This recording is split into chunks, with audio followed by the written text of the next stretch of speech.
So, good morning to one and all present here.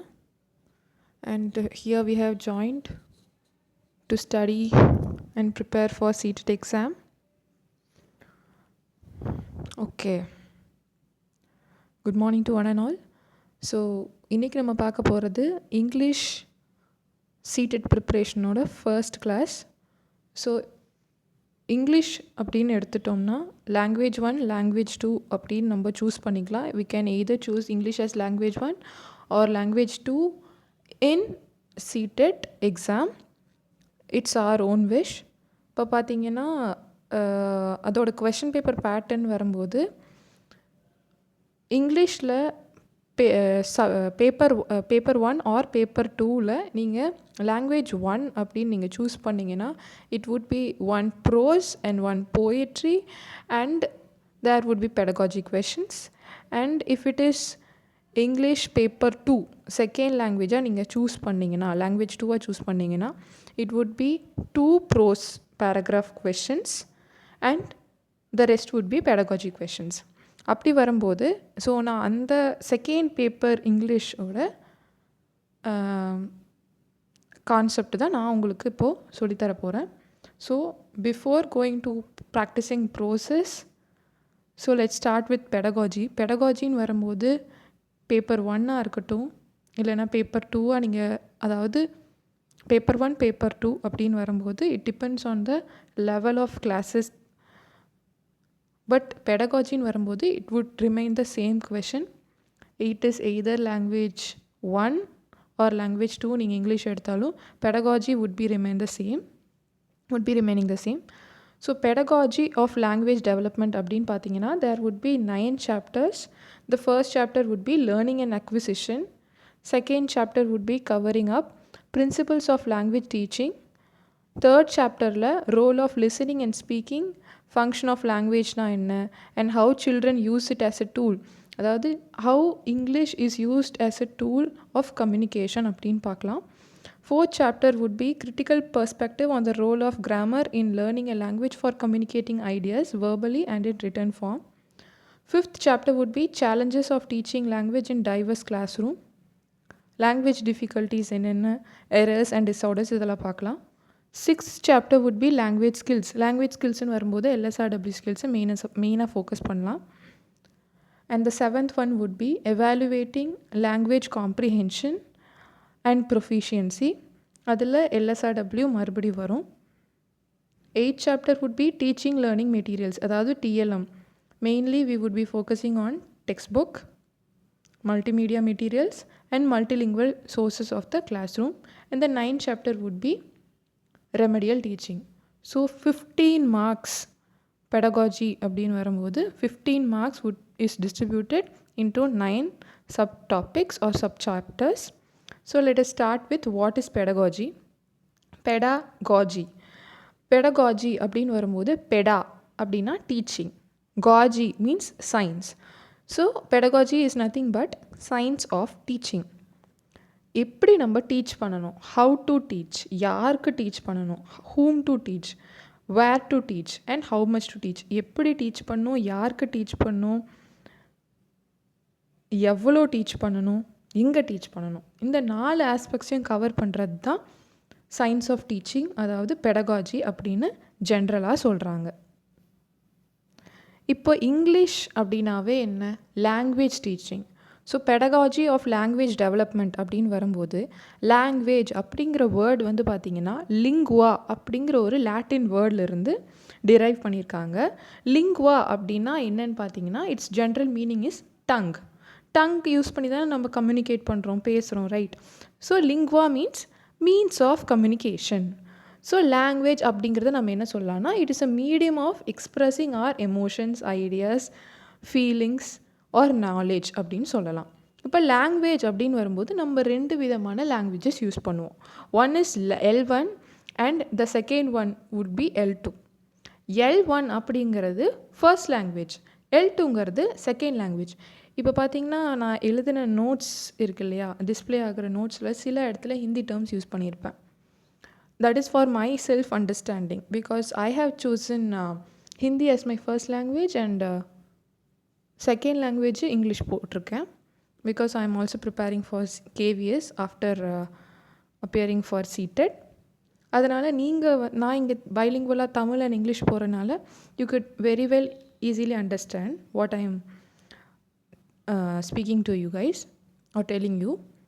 இப்போ L1 பார்த்தீங்கன்னா வீட்டில் பேசுகிற லாங்குவேஜ். கர்னா வீட்டில் பேசுகிற லாங்குவேஜ். ஸோ ஃபர்ஸ்ட் லாங்குவேஜ், அதாவது நம்மளோட நேட்டிவ் லாங்குவேஜ், இல்லைனா அது வெர்னாக்குலர், அதாவது லோக்கல் லாங்குவேஜ், இல்லைனா ரீஜனல் லாங்குவேஜ்னு சொல்லுவோம். மதர் டங்குன்னு சொல்லலாம், இல்லைனா ஹோம் லாங்குவேஜ்னு சொல்லலாம். இப்போது இந்த ஃபர்ஸ்ட் லாங்குவேஜ் அப்படிங்கிறது இருக்கு இல்லையா, L1 அப்படின்ட்டு இருக்கு இல்லையா, இதை நம்ம வந்து பார்த்திங்கன்னா ஒரு ஈஸியாக லேர்ன் பண்ணிப்போம். நம்ம பிறந்ததுலேருந்தே சுற்றி என்ன நடக்குது, நம்ம எங்கே இருப்போம், பெரும்பாலும் நம்மளோட வீட்டில் இருப்போம், நம்ம ஃபேமிலி கூட இருப்போம் இல்லையா. ஸோ அப்படி இருக்கும்போது we gain the knowledge without any, அதாவது ரொம்ப கஷ்டப்பட்டு ரொம்ப எஃபர்ட் போட்டு எஃபர்ட்லெஸ்ஸாக நம்ம ஒரு விஷயத்த கற்றுக்குவோம். So which is meant as acquisition. We acquire the knowledge of language. அதாவது நம்ம ஃபஸ்ட் லாங்குவேஜ், இப்போ நான் என்னோட தாய்மொழி வந்து தமிழ், என்னோடய ஃபர்ஸ்ட் லாங்குவேஜ் வந்து தமிழ் இல்லையா. அப்போ வந்து நான் வந்து எந்த ஒரு எஃபர்ட்டுமே போடாமல் நான் வந்து தமிழ் கற்றுக்குவேன் சின்ன வயசில். இப்போது 0 to 3 years, அதுவும் 2 to 6 years, இந்த ஏஜ் தான் வந்து பார்த்திங்கன்னா லாங்குவேஜோட சென்சிட்டிவ் பீரியட் அப்படின்னு சொல்கிறாங்க. எல்லா குழந்தைங்களுமே ஈஸியாக அவங்க பிறந்த இடத்துல பேஸ் பண்ணி, அவங்க வளர்கிற இடம், அவங்களோட ஃபேமிலி சிச்சுவேஷன்ஸ், என்வாயன்மெண்ட், இது எல்லாமே தான் அவங்களோட லாங்குவேஜ் லேர்னிங்க்கு இன்ஃப்ளூயன்ஸ் பண்ணுது. ஸோ உங்கள் ஃபேமிலியில் எல்லோரும் தமிழ் பேசுனாங்கன்னா தமிழ் தான் உங்களுக்கு வந்து உங்களோட மதர் டங்காக இருக்கும் probably.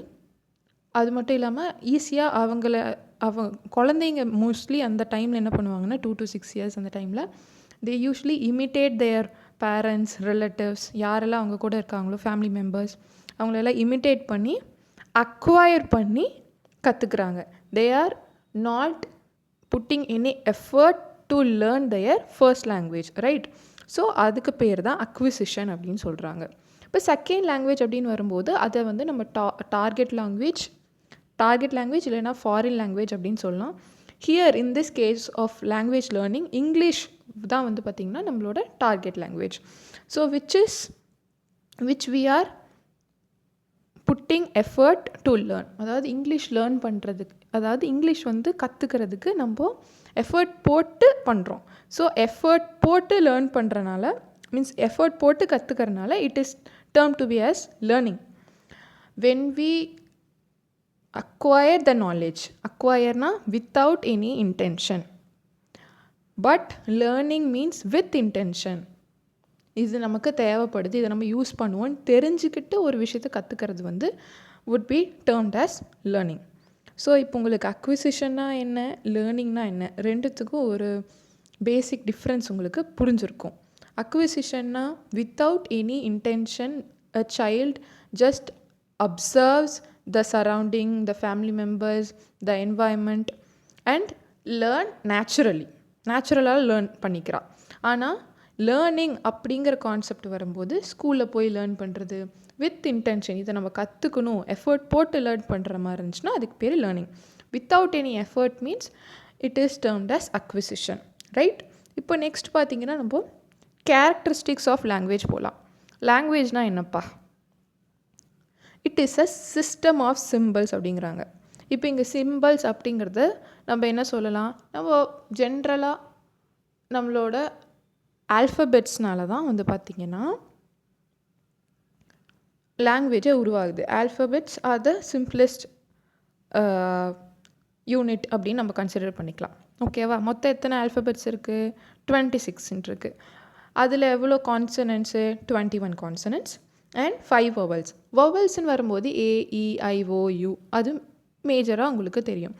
Rest all the alphabets would be termed as consonants, அதாவது AEIOU. இதை தவிர்த்து மற்ற என்ன லெட்டர்ஸ்லாம் இருக்குது? BCDFGHJ etcetera these would be termed as consonants. இப்போது ஆல்ஃபபெட் அப்படிங்கிற வார்த்தையில் இப்போ இந்த 26 ஆல்ஃபபெட்ஸையும் கவுண்ட் பண்ணுறாங்க. ஆல்ஃபபெட் அப்படிங்கிறது லாங்குவேஜையும் குறிக்குது. So there are 2 meanings for the same word alphabet. Please consider that also. Okay, இப்போ இந்த ஆல்ஃபபெட்ஸ் மூலிமா நம்ம லேர்ன் பண்ணிக்கிறோம், right? So this is language is a system of symbols. So இது மூலிமா how we produce the sound, vowels use பண்ணி தானே நம்ம வந்து சவுண்ட் ப்ரொடியூஸ் பண்ணுறோம். ஏ, இ, ஐ, ஓ, யூ, ஆ, ஏ, இ, ஓ, உ. So these are words which produces main sounds. So the organs, அதாவது ஹியூமன் பாடியில் இருக்கிற the organs which we use to produce the sound are called as articulators. அந்த ப்ராசஸ் பேர் வந்து ஆர்டிகுலேஷன் அப்படின்னு சொல்கிறாங்க. ஸோ இதில் டீத், டங், லிப்ஸ், இப்போ நான் பேசுகிறேன் இல்லையா, I am recording my voice, right? Teeth, tongue, lips, upper jaw, lower jaw, இது எல்லாமே மூவ் ஆகும். when we move all these, then only we are able to produce any sort of sound. இங்கே வந்து face வந்து ஒரு articulator கிடையாது. I agree that all are teeth, tongue, lips, upper jaw, lower jaw, இது எல்லாமே நம்மளோட ஃபேஸில் தான் இருக்குது. But we are not entirely using our face to produce any sound. We are only particular about using teeth, tongue, lips, upper jaw, lower jaw, இதெல்லாம் use பண்ணி தான் நம்ம சவுண்ட் ப்ரொடியூஸ் பண்ணுறோம். ஸோ இப்போ நம்ம இந்த மாதிரி ஆர்கன்ஸ் யூஸ் பண்ணி சவுண்ட் ப்ரொடியூஸ் பண்ணுறோம் அப்படின்னு யாராவது கேட்டாங்கன்னா, these are termed as articulators and the process is called as articulation. Moving on, இப்போது language is a system of symbols, அதான் ஃபர்ஸ்ட் கேரக்டரிஸ்டிக்ஸ் பார்த்தோம். இப்போது நான் கேட்குறேன், ஜென்ரலாக ஒரு கேள்வி கேட்குறேன்னு வச்சுக்கோங்க. இப்போது நம்ம குழந்தையாக இருக்கும்போது எப்படி வந்து ஃபஸ்ட்டாக ஒரு லாங்குவேஜ் கற்றுக்குவோம்? Need not be it is English, let us consider our own mother tongue. Tamil நீங்கள் எப்படி கற்றுக்குவீங்க? ஃபஸ்ட்டு ஆல்ஃபபெட்ஸ் என்னன்னு கற்றுக்குவீங்க, ரைட்? ஆல்ஃபபெட்ஸ் கற்றுக்குவீங்க. ஆல்ஃபபெட்ஸ்லேருந்து வேர்ட்ஸ் கற்றுக்குவீங்க. வேர்ட்ஸ் வந்து ஜாயின் பண்ணி small sentences, simple sentences, compound sentences, complex sentences form பண்ணி சென்டென்சஸ் ஃப்ரேம் பண்ண கற்றுக்குவீங்க. From sentences you would move from paragraph, அதாவது சென்டென்ஸ்லேருந்து பேராகிராஃப் வரைக்கும் நீங்கள் லேர்ன் பண்ணிப்பீங்க. Then from paragraph you move towards story. You could be able to read a story. From story you would move to a book. So பாட்டம்லேருந்து up, அதாவது simplest level ஆல்ஃபபெட்லேருந்து வேர்ட்ஸ்லேருந்து sentence making போகிறீங்க. சென்டென்ஸ்லேருந்து you would be able to make a paragraph. From a paragraph you could build a story easily. ஒரு story வச்சு ஒரு story எழுதும்போது you could be able to write many stories or construct many stories and frame a book. Okay, இப்போது சிம்பிளஸ்ட்லேருந்து highest போகிறோமா? So bottom up approach அப்படின்னு இதை சொல்கிறாங்க, சரிங்களா? இதே நீங்கள் என்ன சொல்கிறீங்க? Bottom up approach. இதே நீங்கள் இல்லைப்பா நான் அப்படி கற்றுக்கலை, நான் ஃபஸ்ட்டு புக்கு தான் ரீட் பண்ண ஆரம்பித்தேன், அதுலேருந்து ஸ்டோரி போகிறேன், அப்படியே இதோட ரிவர்ஸ் ஆர்டர் ஞாபகம் வச்சுக்கோங்க. புக்கு, அதுக்கப்புறம் நான் அது புக்கில் இருக்க ஸ்டோரியை ரீட் பண்ணுறேன். ஸ்டோரியை வந்து ரீட் பண்ணும்போது ஒரு பேராகிராஃபாக ரீட் பண்ணுறேன். பேராகிராஃப் ரீட் பண்ணும்போது கண்டிப்பாக சென்டென்ஸ் பை சென்டென்ஸ் தான் நான் போவேன். சென்டென்ஸ் ரீட் பண்ணும்போது கண்டிப்பாக ஒவ்வொரு சென்டென்ஸ்லேயும் at least there would be 4 to 5 words. When you are reading the words, you would be able to definitely read each and every alphabet in all those words, right? So அப்படி நீங்கள் மேலே, அதாவது புக்கிலிருந்து alphabet reverse ஆர்டரில் வரீங்கன்னா that would be termed as top down approach. இல்லை நான் இது ரெண்டையுமே ஃபாலோ பண்ணலப்பா அப்படின்னு வரும்போது இன்னொரு அப்ரோச் இருக்குது, which is called as middle path approach. Middle path அப்ரோச்னால் ஒன்றும் இல்லை, ஃபஸ்ட்டு சென்டென்ஸ் லேர்ன் பண்ணுறீங்க. சென்டென்சஸ் எப்படி அப்படின்னு சொல்லிட்டு கற்றுக்குறீங்க. சென்டென்சஸ்லேருந்து வேர்ட்ஸ் எப்படிலாம் ஜாயின் பண்ணி சென்டென்சஸ் ஃப்ரேம் பண்ணுறாங்க அப்படின்னு சொல்லி கற்றுக்குறீங்க. அதிலிருந்து எந்த மாதிரி வேர்ட்ஸ்க்கு எந்த மாதிரி ஆல்ஃபபெட்ஸ் யூஸ் பண்ணியிருக்காங்கன்னு கற்றுக்குறீங்க. Then that would be termed as middle path approach. So மொத்தம் 3 அப்ரோச் இருக்குது. பாட்டம் அப் அப்ரோச், அதாவது ஆல்ஃபபெட்லேருந்து வேர்ட்ஸ் போகிறீங்க, வேர்ட்ஸ்லேருந்து சென்டென்ஸ் போகிறீங்க, சென்டென்ஸ்லேருந்து paragraph to story to book. So that would be termed as bottom up approach. அதோட ரிவர்ஸ் ஆர்டர், அதாவது book, புக்கில் இருந்து ஸ்டோரி படிக்கிறீங்க, ஸ்டோரியிலேருந்து பேராகிராஃப் கண்டிப்பாக படிப்பீங்க, பேராகிராஃப்னால் ஒரு சென்டென்ஸும் படிப்பீங்க, சென்டென்ஸ்னால் ஒவ்வொரு சென்டென்ஸ்லையும் இருக்கிற ஒவ்வொரு வேர்டையும் படிப்பீங்க. ஒவ்வொரு வேர்டும் படிக்கும்போது each and every word படிக்கும்போது you would be covering all the alphabets, then that would be termed as top down approach. இது ரெண்டுமே நான் ஃபாலோ பண்ணல. நான் சென்டென்ஸ்லேருந்து தான் போவேன்ப்பா, எனக்கு புக்கெல்லாம் படிக்கிறதுக்கு டைம் இல்லை அப்படின்ட்டு இருக்கும்போது சென்டென்ஸ் படிக்கிறீங்க. சென்டென்ஸில் கண்டிப்பாக வேர்ட்ஸ் இருக்கும், வேர்ட்ஸில் இருக்கும்போது ஆல்ஃபபெட்ஸ் இருக்கும். So sentence to word to alphabet அப்படி இருக்கும்போது it would be called as middle path approach. All clear? 3 approach பார்த்தாச்சு இப்போது. Top down, bottom up and middle path. இந்த 3ஐயும் ஈஸியாக நீங்கள் ஞாபகம் வச்சுக்கலாம். Now let's see a question solved based on these 3 approaches. So a question என்னன்னு பார்த்தீங்கன்னா, while solving a paragraph, the students face some difficult words. So they see the dictionary. Which approach is this?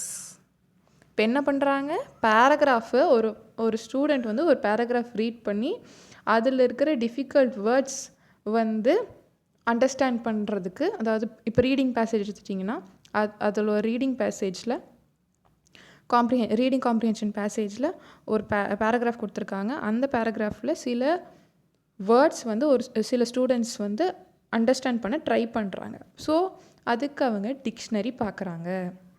அப்போது இங்கே paragraph first எடுத்துக்கோங்க. பேராகிராஃபை read பண்ணுறா. பேராகிராஃபில் என்ன இருக்கும்? Sentences இருக்கும். சென்டென்சஸில் கண்டிப்பாக வேர்ட்ஸ் இருக்கும். ஸோ இந்த ஆர்டர் போகுதா?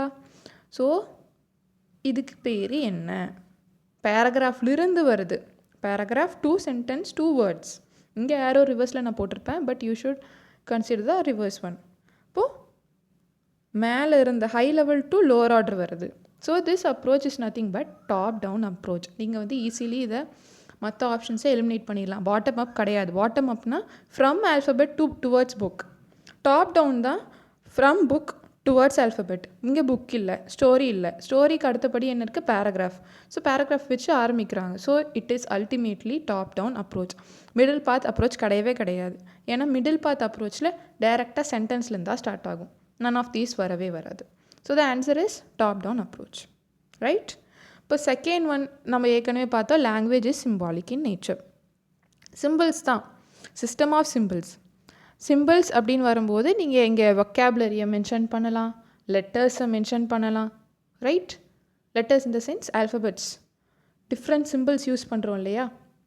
மார்ஃபீம்ஸ், கிராஃபீம்ஸ் அப்படின்னா என்னென்னு நம்ம ஃபர்தராக பார்ப்போம். இப்போ தேர்ட் கேரக்டரிஸ்டிக் என்னென்னு பார்த்தீங்கன்னா, லாங்குவேஜ் இஸ் நான் இன்ஸ்ட்ரக்டிவ். அதாவது நம்ம ஒரு லாங்குவேஜ் லேர்ன் பண்ணிக்கிறது it is inborn or innate in nature.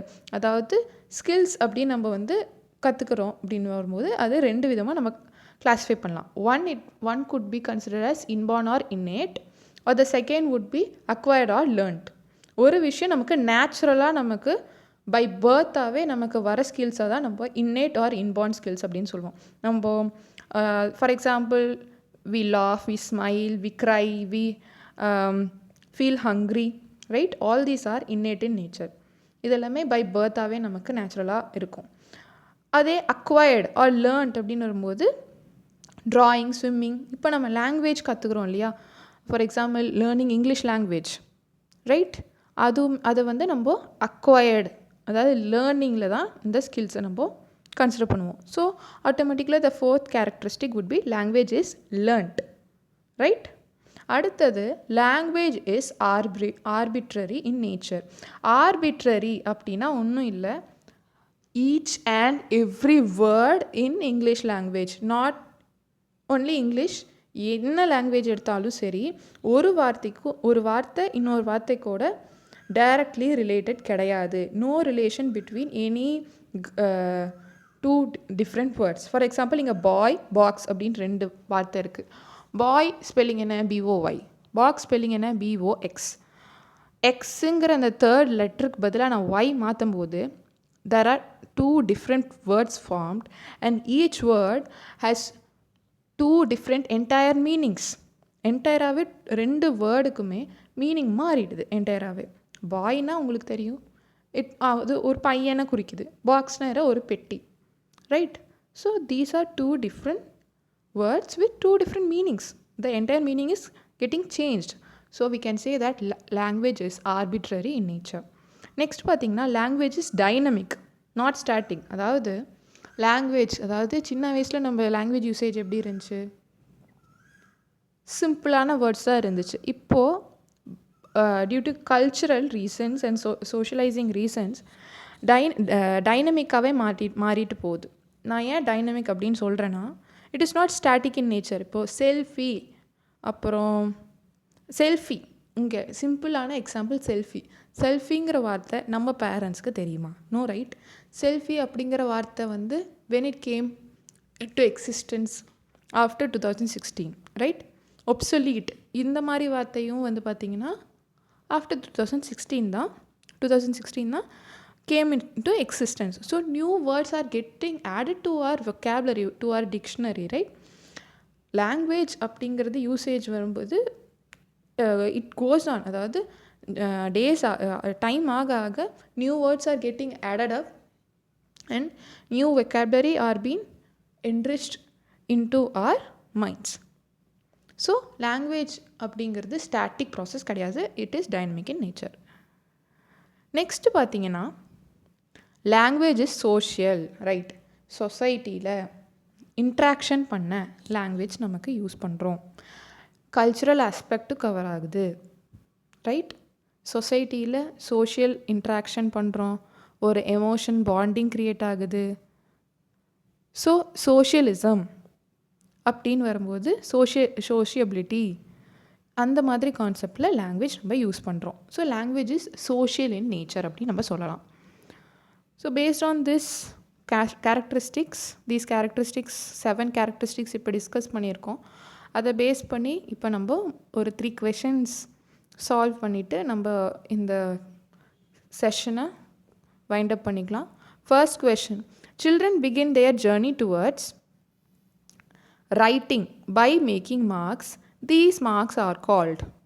குழந்தைங்க எடுத்தோடனே எழுத ஆரம்பிச்சிருவாங்களா? பிறந்த உடனே இப்போ நம்மளே எடுத்துக்குவோம். நம்ம பிறந்த உடனே டைரெக்டாக பென்னோ பென்சிலோ எடுத்து எழுத ஆரம்பிச்சிருவோமா? No, right? வரைய ஆரம்பிச்சிருவோமா? நோ. இங்கே வந்து we are just talking about writing. So don't get yourself diverted towards drawing கண்டிப்பாக வராது ரைட்டிங் வரும்போது. ரைட்டிங் நம்ம கன்ஃபார்மாக பண்ணவே மாட்டோம், எடுத்தோடனே எழுத மாட்டோம் கரெக்டாக. இன்வெர்ட்டட் ஸ்பெல்லிங்ஸ் வாய்ப்பே இல்லை. எடுத்தோடனே நம்ம ஸ்பெல்லிங் எதுவும் பார்த்து எழுத மாட்டோம். குழந்தைங்க என்ன பண்ணுவாங்க? கிறுக்குவாங்க, பேப்பரில் கிறுக்குவாங்க, செவத்தில் கிறுக்குவாங்க, right? which we can say in English as scribbling. So எழுத எப்போ ஆரம்பிப்பாங்க? ஃபஸ்ட்டு ஸ்க்ரிபிள் பண்ணுவாங்க, அதுக்கப்புறம் ஒவ்வொரு லெட்டர்ஸாக பார்த்து அப்படியே எழுத ட்ரை பண்ணுவாங்க, அதுக்கப்புறம் தான் வேர்ட்ஸ் வரும், அப்படியே it would continue, right? So starting process வந்து scribbling. The answer would be scribbling. The rise and fall of tone is. Options are intonation, pronunciation, stress and strain. இங்கே ஸ்ட்ரெயினுங்கிற விஷயத்துக்கு ஒன்றுமே இல்லை. வேர்டு நம்ம ஸ்ட்ரெஸ் பேட்டர்ன், இங்கே வந்து டோனுக்கும் ஸ்ட்ரெஸ் பேட்டர்னுக்கும் சம்மந்தமே இல்லை. ப்ரனன்சியேஷன்னா அது வந்து நம்மளோட சவுண்டு எப்படி கரெக்டாக உச்சரிக்கிறோம் அப்படிங்கிறது தான் ப்ரனன்சியேஷன். ஸோ நம்மளோட டோன் பேர்லேயே இருக்குது, intonation. If you see, I am breaking up and giving pauses while I am speaking right now, right? நான் பாட்டுக்கு எந்த ஒரு பாஸும் கொடுக்காம, எந்த ஒரு பிரேக்கும் இல்லாமல் நான் பாட்டுக்கு படன்னு கண்டினியூஸாக பேச ஆரம்பித்தா, would you guys able to be understand me? No, right? So நான் சொல்கிறது உங்களுக்கு புரியாது. அப்போது நான் வந்து பேசும்போது என்னோடய டோன் வந்து சில இடத்துல ரைஸ் ஆகும், சில இடத்துல ஃபாலோ ஆகும். எந்த இடத்துல ரைஸ் ஆகும்? நான் ஏதாவது கொஸ்டின் கேட்டேன்னா, for example, where do you live? இங்கே வந்து ரைஸ் ஆச்சு. அதே நார்மல் சென்டென்ஸ், ஜென்டலாக சென்டென்ஸ், இப்போது ஃபஸ்ட் கொஸ்டினோட சென்டென்ஸ் நான் படிக்கிறேன். Children begin their journey towards writing by making marks. These marks are called. So இங்கே வந்து பார்த்திங்கன்னா ஃபாலிங் டோனில் நான் படித்தேன். So it would be either rising or it would be either falling. So அந்த ப்ராசஸ் வந்து இன்டோனேஷன் அப்படின்னு நம்ம சொல்லலாம். The last question of today's session is, English language skills are simple, very, very easy. Easy trick to remember this is what we have learned in our B.Ed. பேசிக்காக நம்ம எதுக்குப்பா language learn பண்ணுறோம், language teach பண்ணுறோம்? LSRW skills ஸ்டூடெண்ட்ஸ்க்கு teach பண்ணுறோம், right? LSRW. L stands for listening, S for speaking, R for reading, and W for writing. So here if you see, first option என்ன? listening, thinking, speaking, reading. Thinking எங்கேருந்து language ஸ்கில்லாக வந்துச்சுன்னு எனக்கு தெரியல. So we could eliminate option A. Option B என்ன சொல்லுது? Writing, speaking, skimming, reading. ஸ்கிம்மிங்னா என்ன? Just to get to read. Skimming, it is a type of reading where we read to get the main idea of that paragraph or passage. So skimming வந்து LSRWவில் வராது, அதாவது language ஸ்கில்ஸில் வராது. LSRW தானே language skills, so அதில் skimming வராது இல்லையா? So I would eliminate option B as well. Option C என்ன சொல்லுது? Listening, speaking, reading and writing. Option C is the correct one. Option D என்ன? Speaking, scanning, listening, singing. பாடுறது இங்கேருந்துப்பா language ஸ்கில்லில் வரும். So I would deliberately eliminate all the options except C. ABD நான் eliminate பண்ணிவிடுவேன். Option C is the correct option, correct answer for this question. So I hope I am very clear about today's class. இன்றைக்கி நம்ம என்னென்ன discuss பண்ணோன்னு பார்த்தீங்கன்னா, it is our introduction class of English pedagogy. பெடகாஜியில் என்னென்ன chapters இருக்குன்னு discuss பண்ணேன். And we have started today's class with what is pedagogy, language ஸ்கில்ஸ்னால் என்ன, லாங்குவேஜோட கேரக்டரிஸ்டிக்ஸ் என்ன, and we have done some questions based on that. So that's all for today's class. I hope உங்கள் எல்லாத்துக்கும் இந்த class ரொம்ப யூஸ்ஃபுல்லாக இருந்திருக்கும்னு நினைக்கிறேன். Thank you one and all, and please do like, share and subscribe to our channel Learn with Indralakshmi. And please எவ்வளோ தூரம் உங்களால் உங்கள் ஃப்ரெண்ட்ஸ்க்கு இதை ஷேர் பண்ண முடியுமோ please share and do support me. And if you have any doubts, please mention in the comments. I would just see to that and answer those questions. Thank you all.